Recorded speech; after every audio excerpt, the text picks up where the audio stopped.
Assalamualaikum warahmatullahi wabarakatuh. Waalaikumsalam warahmatullahi wabarakatuh.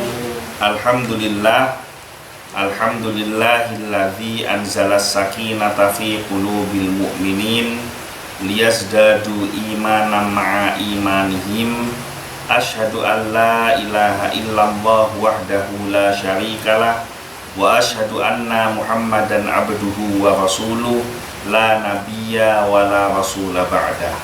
Allahumma sholli wa sallim ala sayyidina Muhammad al-fatih lima ughliqa wal khatimi lima sabaqa nasiril haqqi bil haqqi wal hadi ila siratikal mustaqim wa ala alihi haqqa qadrihi wa miqdarihil azim, amma ba'du.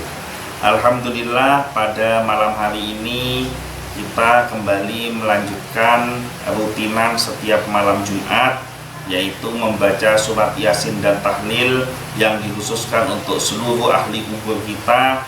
Mudah-mudahan pembacaan Yasin dan tahlil yang tadi kita baca menjadi penyebab terhapusnya semua dosa-dosa ahli kubur kita, dimuliakan tempatnya di kedudukan Allah, di sisi Allah, dan berjumpa dengan Nabi Muhammad SAW.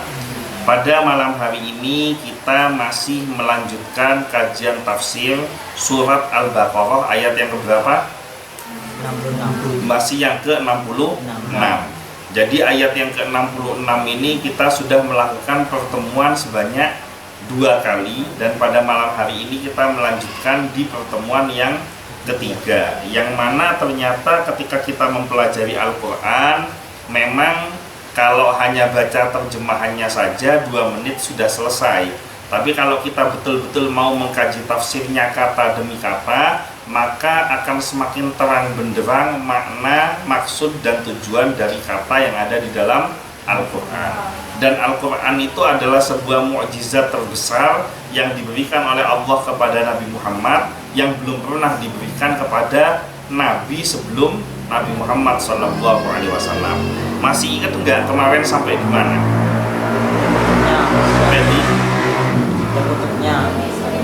Terbentuknya manusia menjadi seekor kera. Sampai di kata mana? Ya dari awal, ya dari ayat 65 memang Bani Israel dibentuk jadi monyet memang. Maksudnya sampai di kalimat yang mana? Bunyinya gimana? Al-Baqarah ayat yang ke-66.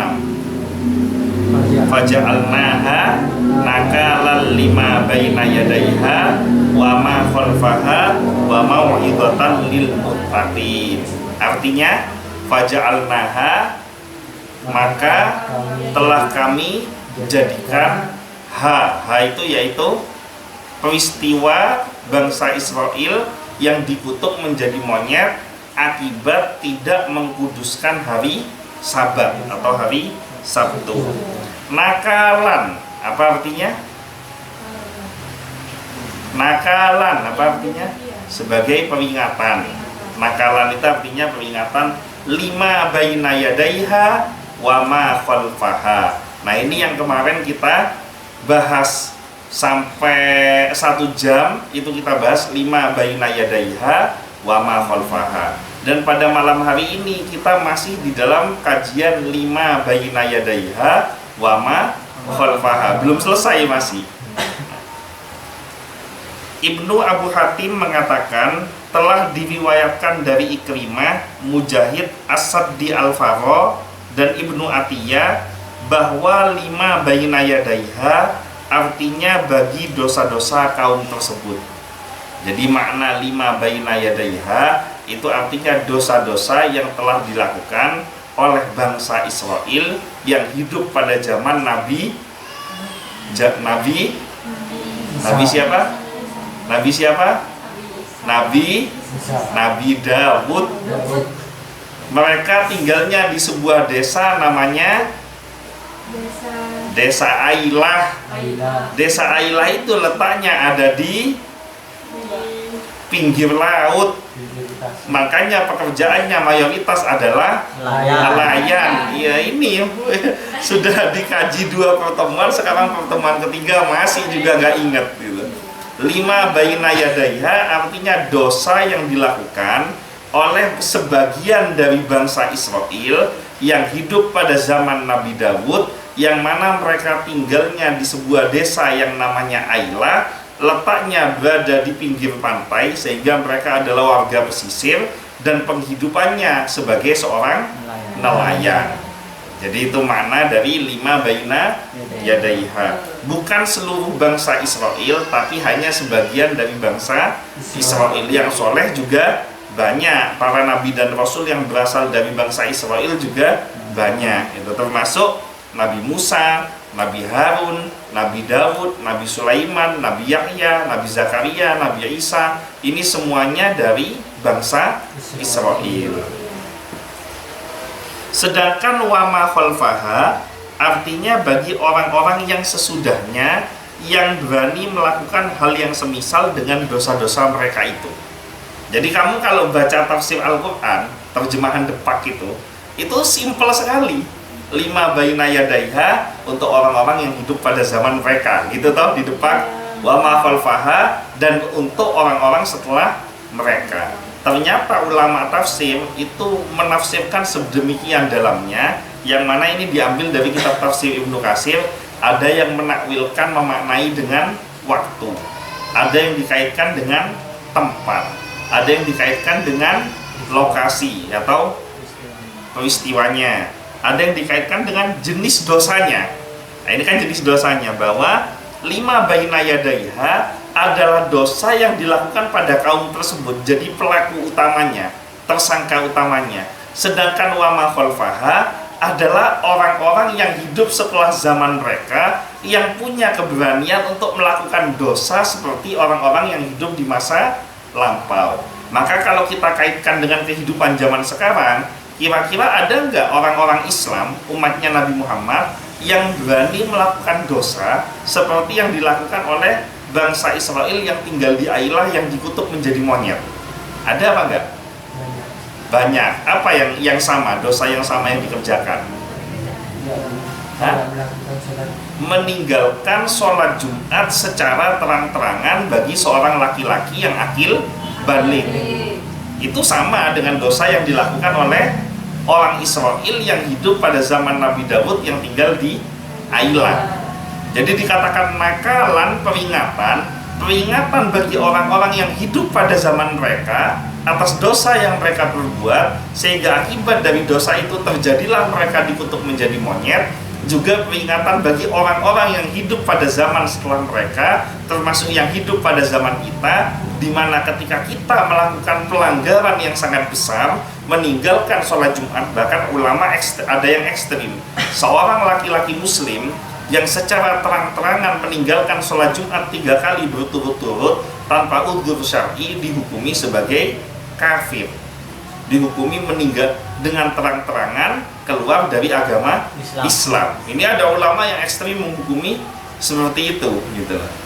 Nah, maka hati-hati, jangan suka meninggalkan sholat Jumat tanpa udzur yang syar'i. Untung barokahnya Nabi Muhammad, barokahnya kamu jadi umatnya Nabi Muhammad, kamu nggak dikutuk jadi monyet. Kalau umpama kamu umatnya Nabi Dawud, itu berapa banyak di zaman sekarang di pasar udah jadi monyet semua karena meninggalkan sholat Jumat. Jadi itu kurang lebih penjelasan tentang lima baina yadaiha wa ma khalfaha yang kita kaji selama 3 pertemuan. Nah, maka seorang ulama tafsir yang bernama Imam Ar-Razi.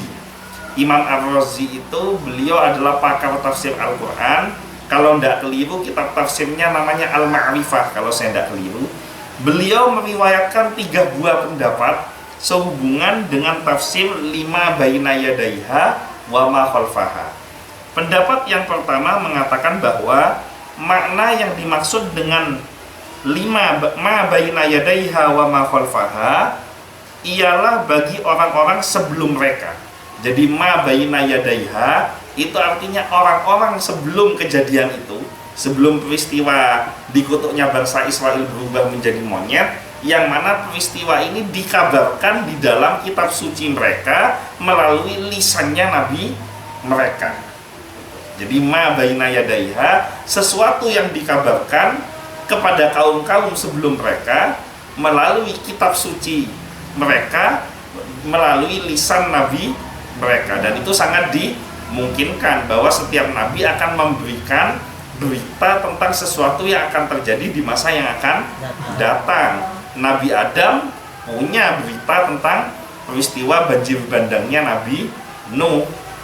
Nabi Ibrahim juga punya berita tentang peristiwa kedatangan Nabi Musa dengan kitab Tauratnya, dengan tongkat yang diberikan mukjizat oleh Allah, bisa melakukan segala macam keajaiban. Nabi Musa di dalam kitab Tauratnya juga mengabarkan tentang peristiwa kedatangan Nabi Isa alaihissalam dengan segala keajaiban yang diberikan oleh Allah kepada Nabi Isa, yang salah satunya adalah terlahir dari seorang ibu tanpa ayah dan bisa menghidupkan orang yang sudah mati. Dan semua nabi dan rasul dari zaman Nabi Adam sampai Nabi Isa semuanya meriwayatkan tentang kedatangan Nabi Muhammad SAW. Maka peristiwa terjadinya dikutuknya bangsa Israel menjadi monyet yang terjadi pada zaman Nabi Daud sangat dimungkinkan untuk diberitakan oleh nabi sebelum Nabi Daud melalui kitab suci mereka dan melalui lisan mereka. Itu jadi 5 baina yadaiha, pelajaran bagi kaum sebelumnya. Awas, jangan ninggalin hari yang dikuduskan, jangan membuat tipu daya, karena nanti setelah masa sesudah kamu akan ada kejadian di mana ada sebagian orang yang dikutuk menjadi monyet akibat perbuatannya yang secara terang-terangan melakukan tipu daya, mempermainkan hukumnya Allah. Wa ma khalfaha artinya orang-orang yang sesudah mereka. Karena pendapat para ulama sangat mustahil kalau pelajaran ini, untuk pendapat yang pertama ini ya, sangat mustahil pelajaran ini diberikan kepada yang sudah dikutuk.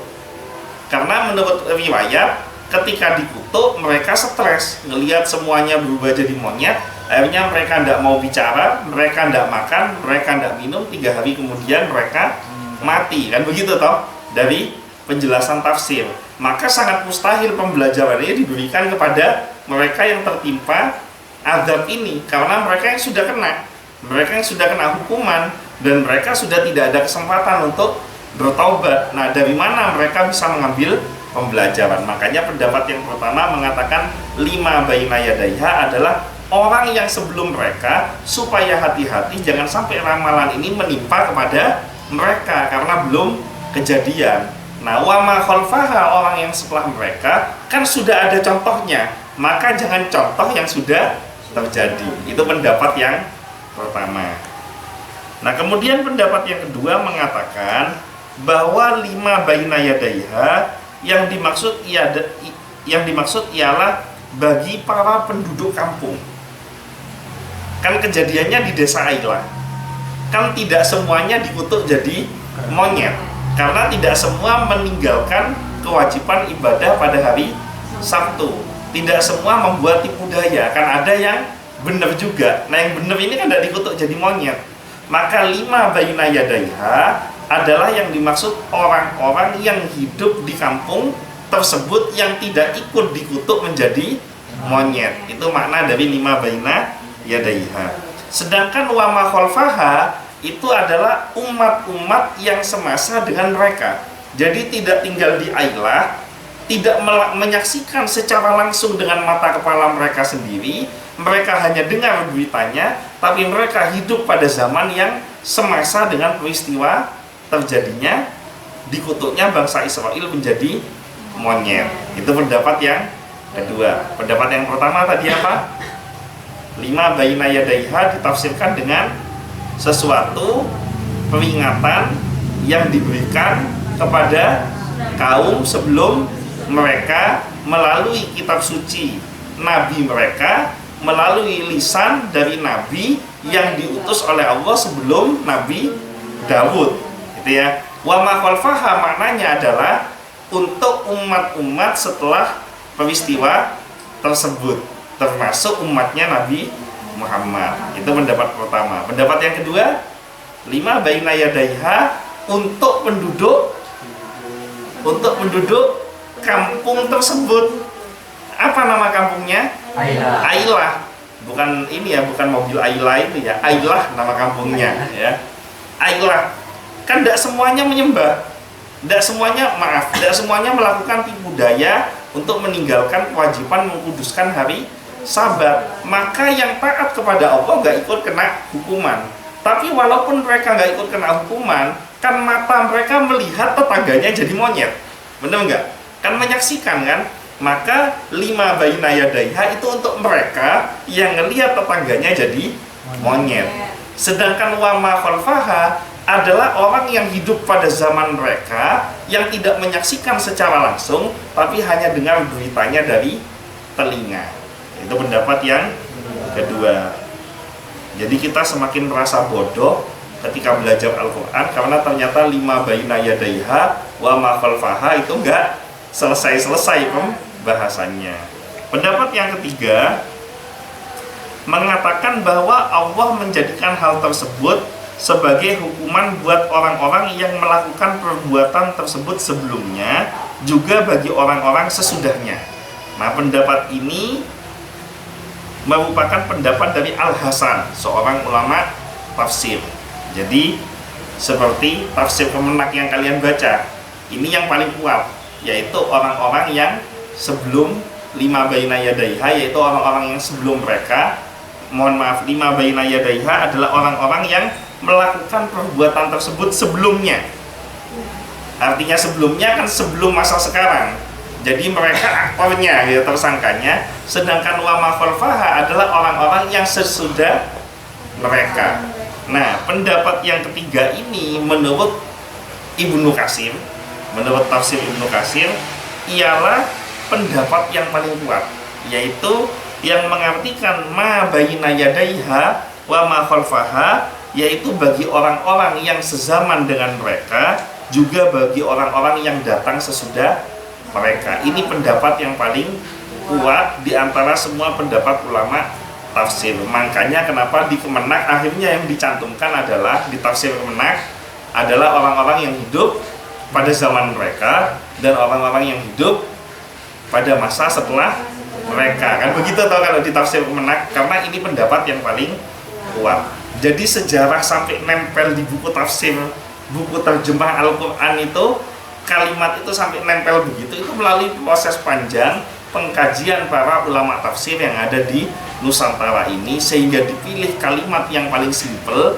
yang paling kuat menurut pendapat ulama, yang bisa dipahami secara mudah oleh kita sebagai umat Islam. Ya, saya lanjutkan. Nah, kenapa kok pendapat ini yang paling kuat? Karena ada beberapa ayat Al-Quran yang mencontohkan tentang Allah mengadab orang-orang yang kafir maupun munafik. Contohnya di surat Al-Ahqaf ayat ke-27, walaqad ahlakna ma haulakum minal qura, dan sesungguhnya kami telah membinasakan negeri-negeri di sekitar kalian. Berarti hidup pada zaman sebelum mereka, kan gitu toh. Karena kan yang dikatakan telah membinasakan negeri-negeri di sekitar kalian, berarti hidup sebelum zaman kalian, kan gitu toh, karena telah, kan gitu. Nah, kemudian ada lagi yang menafsirkan, ada lagi contoh ayat surat Ar-Ra'd ayat 31, wala yazalul ladzina kafaru tusibuhum bima sana'u, dan orang-orang yang kafir senantiasa ditimpa bencana disebabkan perbuatan mereka sendiri. Nah, tadi ulama yang mengkaitkan dengan dosa yang dibuat, nah, itu mengambil dari ayat ini. Selanjutnya surat Al-Anbiya ayat ke-44, afala yarawna anna na'til ardha nanqusuha min atrafiha, maka apakah mereka tidak melihat bahwa kami mendatangi negeri orang kafir, lalu kami kurangi luasnya dari segala penjurunya. Jadi artinya kekafiran dan kezaliman yang dilakukan oleh umat-umat sebelum kita telah ditampakkan contohnya oleh Allah. Salah satunya seperti contoh Fir'aun yang jasadnya sampai saat ini ada di Mesir. Itu juga contoh Allah menampakkan bagaimana kuasa Allah memberikan hukuman kepada orang-orang yang kafir, munafik, dan zalim. Maka Allah menjadikan mereka sebagai pelajaran dan peringatan buat orang-orang yang sezaman dengan mereka, juga menjadi pelajaran bagi orang-orang yang kemudian melalui berita yang mutawatir dari mereka. Maksudnya mutawatir apa? Hah? Bukan berangsur-angsur. Banyak yang memberitakan. Kayak contoh begini, ada nggak yang hadir di sini lahir pada zaman penjajahan Belanda? Nggak ada kan? Tapi kamu yakin nggak kalau zaman penjajahan itu terjadi? Padahal semua nggak ada yang hidup pada zaman penjajahan tersebut. Kenapa kok kamu yakin? Karena saking banyaknya yang menceritakan, ya kan? Mbahmu, mbahnya temanmu, tetangganya mbahmu, kan gitu.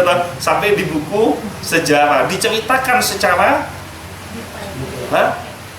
detail dan berulang-ulang oleh orang yang jumlahnya sangat banyak dengan jenis cerita yang sama. Maka itu namanya mutawatir. Nah, peristiwa ini, peristiwa terjadinya bangsa Israel dikutuk menjadi monyet, itu adalah peristiwa yang mutawatir di kalangan bangsa Israel karena diceritakan secara berulang-ulang dan turun-temurun, sehingga cerita ini diyakini kebenarannya walaupun mereka tidak hidup pada zaman tersebut. Yang harapan dari cerita ini adalah supaya mengambil pembelajaran, karena peristiwa ini adalah peringatan untuk orang-orang yang hidup setelah zaman mereka, termasuk pada zaman kita. Nah, karena itulah di akhir ayat disebutkan wa mau'izatal lil muttaqin. Nah, akhirnya nyampe di kata wa mau'izatal lil muttaqin. Apa artinya wa mau'izatal lil muttaqin? Nggak apa-apa, nonton terjemahan. Hah? Ada yang mengatakan manfaat, ada yang mengatakan pembelajaran, ya, serta menjadi pelajaran bagi orang-orang. Acara selanjutnya mau'izatul hasanah dari mau'izah itu artinya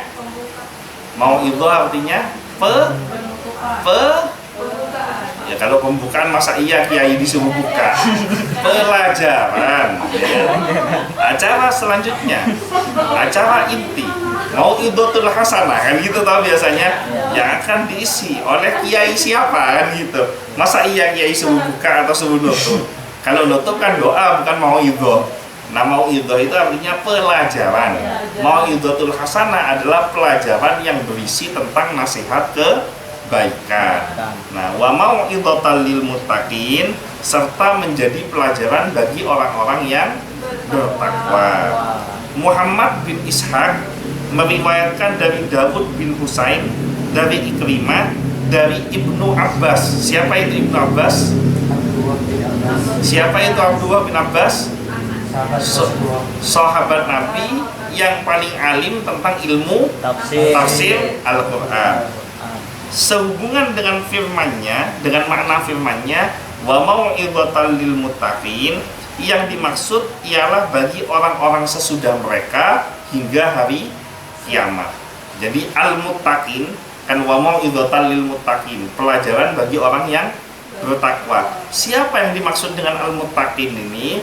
Yaitu al-muttaqin, orang-orang yang percaya kepada Allah, orang-orang yang percaya kepada nabi-nabi mereka, orang-orang yang percaya dengan hukum-hukum Allah, yang hidup setelah peristiwa tersebut sampai ila yaumil kiamah nanti. Jadi pelajaran buat yang percaya, tapi peringatan buat yang tidak percaya. Jadi ayat ini memisahkan, tadi kan faja'alnaha nakalan lima baina yadaiha wa ma khalfaha. Nah, ulama tafsir mengelompokkan bahwa lima baina yadaiha wa ma khalfaha ini kelompok orang-orang yang tidak percaya.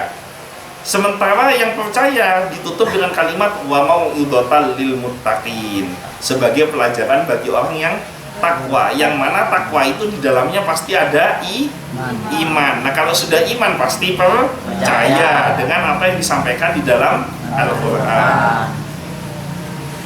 Al-Hasan Qatadah mengatakan sehubungan dengan firman-Nya wa mau'izatal lil muttaqin, artinya adalah ayat ini memperingatkan mereka sehingga mereka memelihara diri dari hal-hal yang menyebabkan siksa Allah dan mewaspadainya. Ciri-ciri orang yang takwa itu waspada dari perbuatan dosa. Jadi ciri-ciri orang takwa itu waspada, jaga-jaga diri, jangan sampai bikin dosa. Itu bedanya takwa dengan nggak takwa ya. Kalau nggak takwa dia tidak menjaga dirinya. Tapi kalau orang takwa dia akan betul-betul menjaga dirinya. Ciri-ciri orang yang jaga dirinya salah satunya adalah dia menjaga hatinya, menjaga pandangannya, menjaga lisannya, menjaga telinganya, menjaga semua anggota badan yang diberikan oleh Allah dari perbuatan-perbuatan yang dimurkai oleh Allah. Lisannya dijaga, jangan sampai ucapan yang keluar dari mulut adalah ucapan yang meremehkan orang, ucapan yang menyakiti hati orang, ucapan yang memfitnah orang, ucapan-ucapan yang memprovokasi orang. Nah, ini orang bertakwa. Tapi kalau orang nggak takwa, lisannya pasti tidak dijaga. Mata, terutama cowok, ya kan? Orang yang punya takwa yang kuat, gampang. Kalau kepingin tahu kita takwanya bagus apa enggak, ketika ada orang yang cantik, ya. Tadi Pak Denny kirim foto itu. Faris dapat bonus tadi. Ketika melihat ada orang cantik dengan pakaian yang vulgar, kita cenderung menikmati pemandangan itu atau justru bersegera untuk menundukkan pandangan kita. Nah, disitulah letak ketakwaan kita. Kalau kita waspada dengan bahayanya mata, karena semua dosa zina itu salah satunya berawal dari mata. Benar nggak? Asalnya kan dari mata. Maka tundukkanlah pandanganmu, itu bukan kepalanya, pandangannya. Kepalanya mau nunduk nambur gitu. Ya. Saya pernah bahas itu di tempatnya Ustazah itu di mana? Petemon ya. Ya. Ada seseorang datang ke kiai, kenapa dulu istri saya ini, mungkin Has masih ingat nih, kenapa dulu, karena yang lain tidak ikut, cuma Has kan, kenapa dulu istri saya ini yang pada waktu itu statusnya masih calon, saya merasa dia adalah wanita yang paling cantik di dunia ini. Nggak ada wanita yang lebih cantik daripada calon istri saya. Tapi kenapa giliran sekarang sudah jadi istri saya, kok saya baru sadar banyak perempuan yang lebih cantik daripada istri saya? Ini belum menikah, belum melewati fase itu gitu loh. Nah, kenapa? Apa jawaban kiai? Sang kiai menjawab, pada waktu itu kamu merasa calonmu adalah wanita yang paling cantik di dunia ini karena pandangan matamu, pikiranmu, hatimu hanya terfokus pada calon istrimu. Karena sesuatu yang belum dimiliki akan lebih menimbulkan fokus yang lebih kuat. Tapi begitu giliran sudah punya, sudah jadi istri, nggak ada rasa waspada. Kan udah jadi istri kan nggak ada waspadanya kan. Kalau belum jadi istri kan waspada batal jadi istri kan gitu. Tapi begitu udah jadi istri, waspadanya hilang. Maka ketika waspadanya hilang, mata ini jelalatan kemana-mana. Akhirnya karena matanya jelalatan kemana-mana, dia baru sadar kalau ada yang lebih cantik daripada istrinya.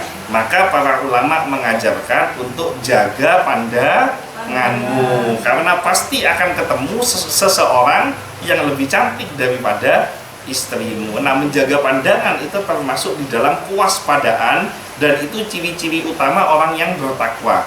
Waspada menjaga dirinya dari perbuatan dosa. Siapa yang suka setel alarm 15 menit sebelum masuk subuh? Ada nggak di sini? Iya, dipaskan subuh. Nah, itu berarti belum takwa. Kalau takwa itu 15 menit sebelum subuh. Kenapa? Waspada, takut nggak bangun pas subuh. Nah, itu ciri takwa atau enggak gitu ya. Yang payah sesudah subuh. Saya lanjutkan ya. As-Saddi dan Atiyah Al-Aufi mengatakan bahwa makna firmannya wa mau'idhatal lil muttaqin, yang dimaksud lil muttaqin ini adalah umatnya Nabi Muhammad sallallahu alaihi wasallam. Jadi al-muttaqin ini secara spesifik menurut As-Saddi dan Atiyah Al-Aufi adalah umatnya Nabi Muhammad. Jadi wa mau'idhatal lil muttaqin adalah pelajaran untuk umatnya Nabi Muhammad. Bersyukur kamu jadi umatnya Rasulullah. Coba kalau kamu umatnya Nabi Dawud, waktunya sholat Jumat kamu masih jualan di pasar, waktunya sholat Jumat kamu masih duduk di warung, waktunya sholat Jumat kamu masih narik penumpang, waktunya sholat Jumat kamu masih di sawah, jadi monyet semua kamu.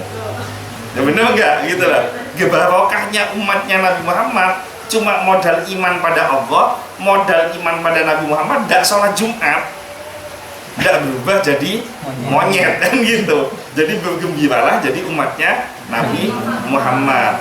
Tapi jangan ngentengkan sholat Jumat, tetap harus dikerjakan. Menurut kami yang dimaksud ini adalah siapa? Imam Ibnu Katsir, karena ini kan tafsir Ibnu Katsir. Makna yang dimaksud dari lafadz al-mau'idhah dalam ayat ini ialah peringatan. Jadi nakalan itu dikatakan peringatan, mau'idhah juga dikatakan peringatan. Bedanya, kalau nakalan itu peringatan kepada orang-orang yang tidak iman kepada peristiwa ini, ya khususnya kepada Allah, khususnya pada peristiwa ini. Nah, sementara wa mau'idhatan adalah peringatan untuk orang yang mengimani Allah dan yakin bahwa peristiwa ini benar-benar telah terjadi di masa lampau. Kalian yakin nggak dengan peristiwa ini? Yakin ya pernah terjadi? Pernah kelihatan orangnya jadi monyet? Tidak pernah, tapi yakin. Berarti kelompok wa mau'idhatan. Kalau kalian tidak percaya, mana mungkin orang kok berubah jadi monyet? Nah, itu dia kelompok yang faja'alnaha nakala. Jadi tinggal pilih, mau di kelompok faja'alnaha nakalan atau mau di kelompok wa mau'idhatal lil muttaqin. Dengan kata lain, kami jadikan azab dan pembalasan yang telah menimpa mereka sebagai balasan dari perbuatan mereka yang melanggar hal-hal yang diharamkan oleh Allah dan tipu muslihat yang mereka jalankan. Jadi Islam itu agama masuk akal. Kenapa terjadi hukuman begini? Karena ada aturan seperti ini dan ada pelanggaran model begini. Itu Islam gitu loh. Maka seorang pemimpin yang baik itu harus memberi penjelasan kepada yang dipimpin. Ketika dijatuhi sanksi, mesti jelas kenapa kok kamu disangsi, karena di sini ada aturan seperti ini dan kamu bikin pelanggaran model begini, maka kamu akan dapat sanksi seperti ini. Nah, itulah Islam, agama yang realistis. Kenapa mereka dikutuk jadi monyet? Karena ada aturan mengkuduskan hari Sabat, tapi mereka justru membuat tipu muslihat untuk mempermainkan hukum mengkuduskan hari Sabat, sehingga akhirnya mereka dikutuk jadi monyet. Karena itu, hati-hatilah orang-orang yang bertakwa terhadap perbuatan seperti yang mereka lakukan itu, agar tidak tertimpa siksaan yang telah menimpa mereka. Jangan enteng-enteng, oh saya kan umatnya Nabi Muhammad, nggak sholat Jumat nggak bakal jadi monyet. Iya, nggak dibalas sekarang, nanti kamu waktunya dibangkitkan di padang mahsyar, begitu bangkit wajahmu seperti monyet. Nah, nggak pernah sholat Jumat ya gitu. Begitu kenal kayak monyet, nggak pernah sholat Jumat ya. Yang ditunjuk jawab kamu juga. Karena sama-sama kelihatan monyet ya. Kan dia nggak bisa lihat dirinya.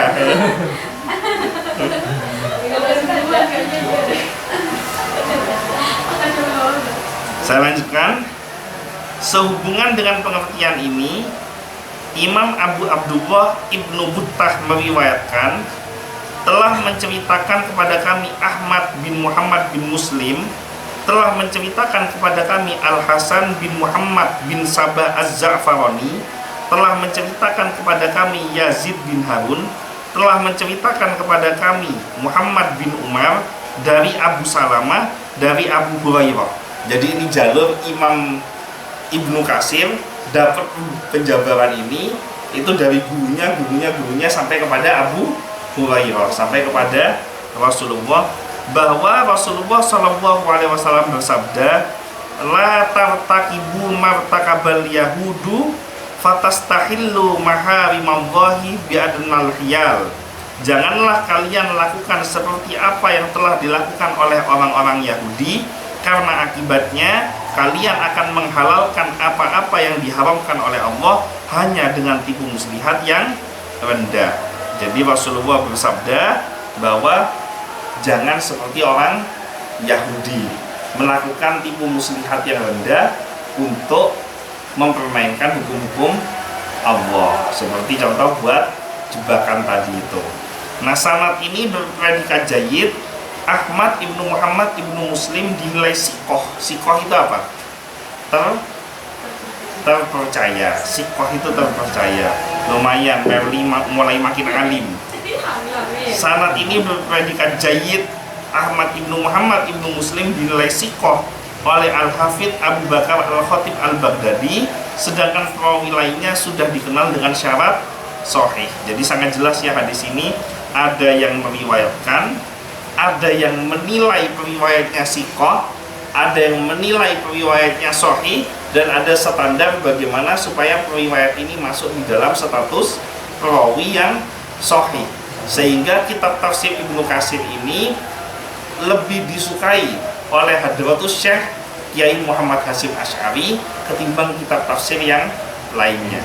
Jadi Kiai Hasyim Asy'ari itu dulu kalau ngaji kitab tafsir, itu yang dikaji itu lebih banyak tafsir Ibnu Katsir karena hadis-hadisnya mutawatir. Coba dari tadi dengerin, mutawatir, sahih, jayyid, hasan.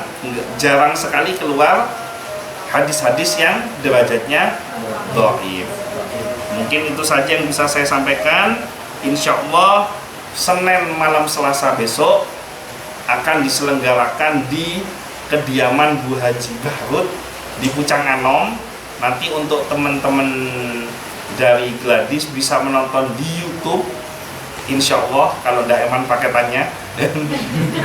Kelanjutan tentang surat Al-Baqarah ayat yang ke-67. Ini insya Allah panjang juga nanti ayat yang ke-67.